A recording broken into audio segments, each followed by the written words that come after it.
So if you want to change the world, start off by making your bed. If you make your bed every morning, you will have accomplished the first task of the day. It will give you a small sense of pride, and it will encourage you to do another task, and another, and another. And by the end of the day, that one task completed will have turned into many tasks completed. Making your bed will also reinforce the fact that the little things in life matter. If you can't do the little things right, you'll never be able to do the big things right. And if by chance you have a miserable day, you will come home to a bed that is made, that you made. And a made bed gives you encouragement that tomorrow will be better. To pass SEAL training, there are a series of long swims that must be completed. One is the night swim. Before the swim, the instructors joyfully brief the students on all the species of sharks that inhabit the waters off San Clemente. They assure you, however, that no student has ever been eaten by a shark, at least not that they can remember. But you are also taught that if a shark begins to circle your position, stand your ground. Do not swim away. Do not act afraid. And if the shark, hungry for a midnight snack, darts towards you, then summons up all your strength and punch him in the snout, and he will turn and swim away. There are a lot of sharks in the world. If you hope to complete the swim, you will have to deal with them. So if you want to change the world, don't back down from the sharks. Over a few weeks of difficult training, my SEAL class, which started with 150 men, was down to just 42. There were now 6 boat crews of 7 men each.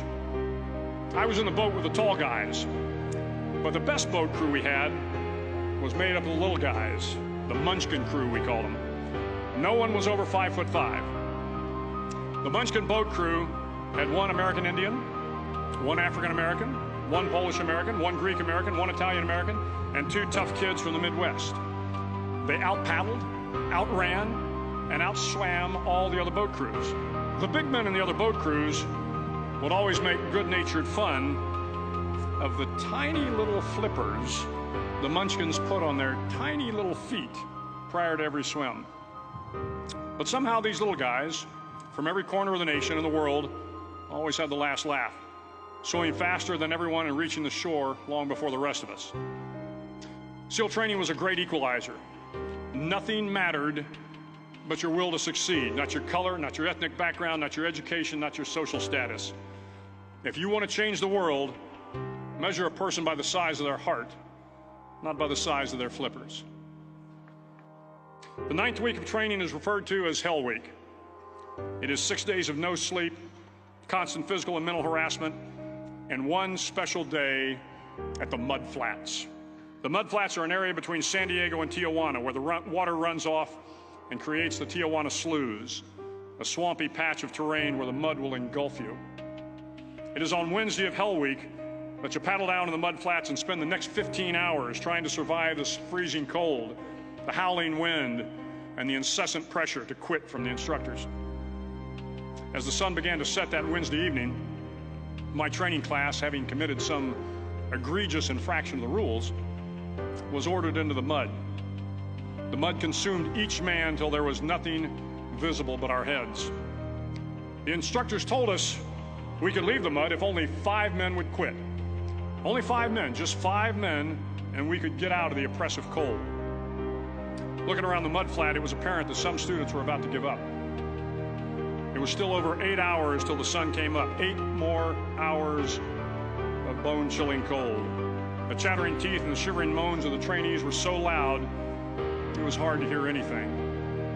And then one voice began to echo through the night.